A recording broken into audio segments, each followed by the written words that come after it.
Ahlan wa sahlan wa marhaba, ni furaha iliyoje kuungana nawe siku hii ya Jumatano. Karibu kwenye taarifa za yanayojiri, ikiwa ni siku ya pili ya mwezi wa Aprili mwaka 2025. Tumekuandalia mengi, ikiwemo ziara ya Rais William Ruto katika eneo la Kati.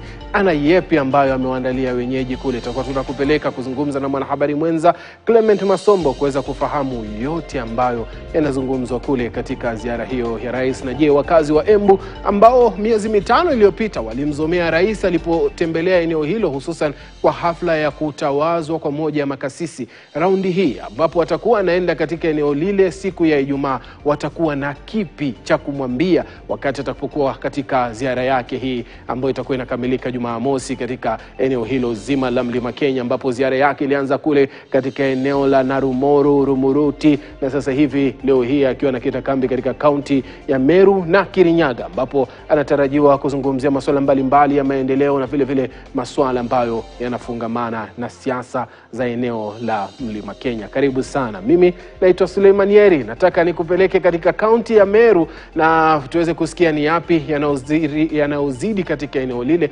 Lakini kabla tuende Meru, nataka nizungumze na mwanahabari wetu wa eneo la Kati ambaye ni Clement Masombo, aweze kutueleza ni yapi yale ambayo yanatarajiwa rais kuyazungumza leo hii atakapokuwa katika kaunti hizo mbili za Meru na Kirinyaga. Ukikumbuka kwamba kaunti hii ya Meru imekuwa na siasa za ubabe kati ya gavana aliyebanduliwa Kawira Mwangaza na baadhi ya viongozi wakuu katika eneo hilo la Meru. Kipi kitakuwa kinatarajiwa? Kauli za rais zitakuwa ni zipi? Clement, habari ya asubuhi. Rais anapoelekea Meru leo hii, kipi cha kukitarajia?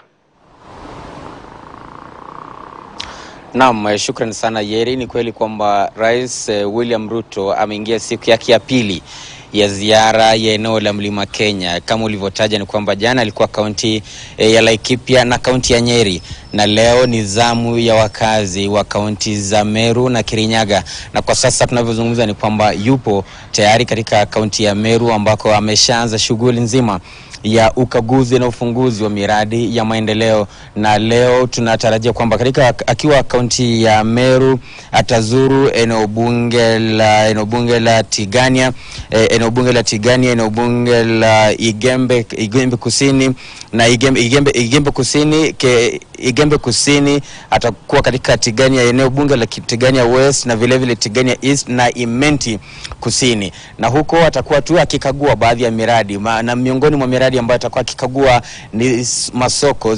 Kuna soko kadhaa ambazo zinajengwa ambazo zimefadhiliwa na serikali kuu, na vile vile atakuwa pia akikagua mradi wa ujenzi wa mabomba ya majitaka. Na katika kaunti ya Kirinyaga pia atazuru maeneo kadhaa akikagua pia soko.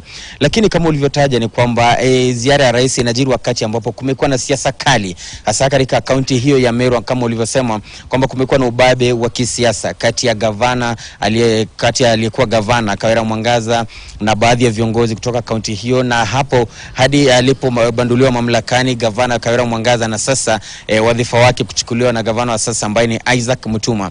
Lakini tunatarajia pengine pia kwamba rais hatakuwa anaguzilia siasa sana kama tu ilivyokuwa hali hapa katika kaunti hii ya Nyeri hapo jana. Rais aliepuka sana kuzungumza masuala ya kisiasa, ila tu alitoa hakikisho kwa wakazi wa Mlima Kenya kwamba hakuna yeyote ambaye atatengwa katika serikali yake ama utawala wake wa Kenya Kwanza. Lakini hayo yanajiri tu wakati ambapo wiki chache zilizopita tuliona mageuzi katika uongozi wa kamati pale bungeni, na kulikuwa na hamaki kidogo miongoni mwa wakazi wakisema kwamba rais ameanza kusaliti eneo la Mlima Kenya, hasa baada ya kumuondoa yule aliyekuwa mwenyekiti wa ile kamati ya bajeti katika bunge kuu. Lakini kwa sasa nataka tuelekee moja kwa moja hadi kaunti ya Meru ambapo viongozi tayari wameanza kutoa hotuba zao. Rais mwenyewe ashazungumza, tumeona waziri wa maji akizungumza ambaye ni Eric Muga, na kwa sasa viongozi wengine kaunti hiyo ya Meru wanazungumza. Hebu tusikize kauli zao na kisha tutawajuza watazamaji wetu matangazo mengine baadaye. Tafadhali nipe angalau kilomita chache za kufanya kule hapo Kemongoro, Nderone, Kilili mpaka Kisimani, na pia Hadhi Antoamuo mpaka Kiegoi, ili hao watu waweze kufaidika.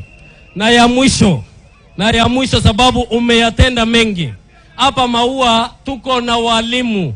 Nao walimu ni wachapa kazi na wako katika municipality ya Maua. Na hii municipality ya Maua iko na shule 18. Na hizi shule 18 zile allowances ambazo wanapata za municipality ni shule 3 tu ambazo zinapata.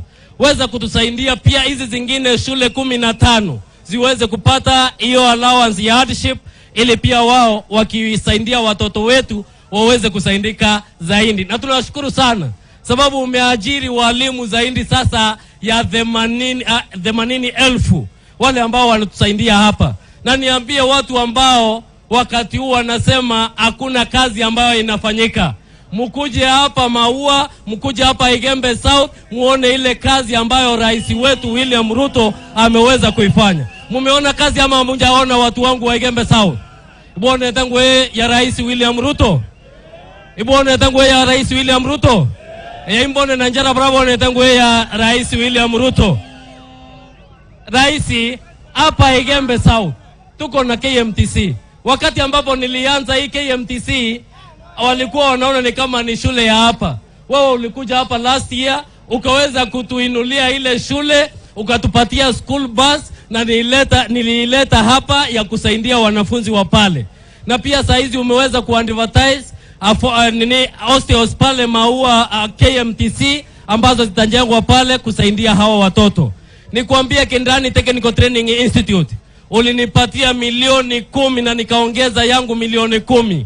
Mwaka huu mwezi wa 9 tunaenda kufungua ile shule. Na nimewaambia hawa, wewe mwenyewe mwaka huu uliniambia ni lazima ile TTI ya Kendani imaliziwe, watoto wasome, wawe na skills, sababu hiyo ndio kazi ambayo nataka kusaidia na wao vijana wetu, ili wasije wakandanganywa na wale watu wengine ya kwamba wanaweza kuwafuata wapate kitu kule, lakini mtu anaweza kutumia skeli yake kupata kitu. Asante sana rais, nitazidi kukuunga mkono, iwe mvua, iwe njua, mimi niko hapo kuhakikisha ya kwamba tumefanyia hii taifa kazi. Asante sana rais wetu.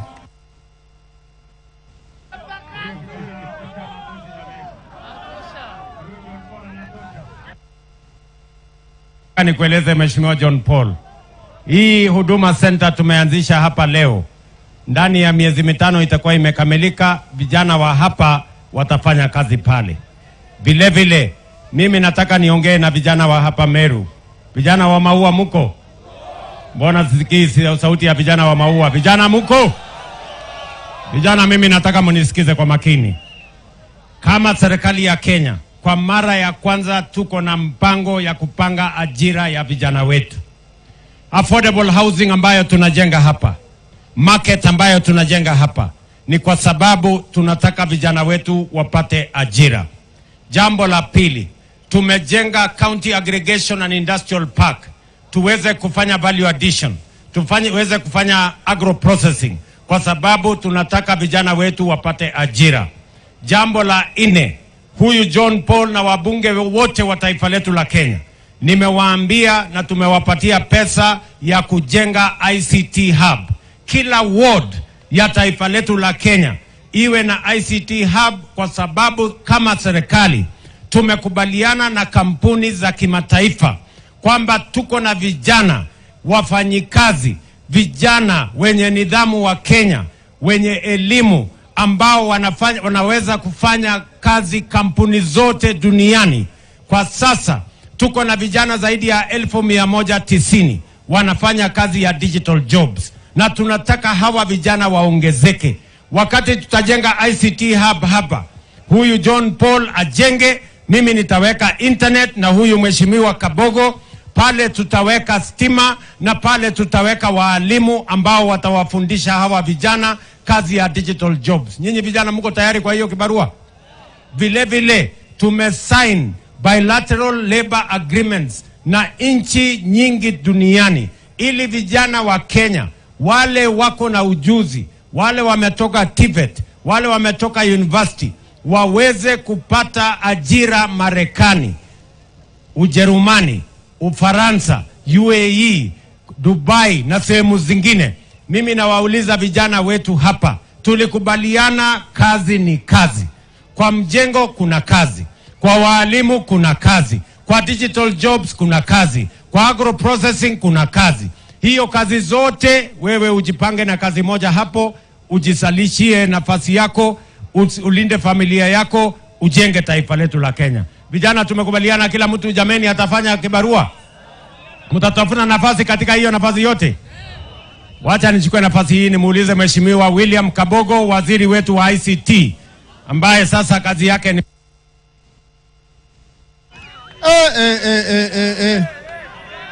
Boga. Na bila shaka huyo ni Rais William Ruto ambaye yupo katika eneo la Gembe Kusini.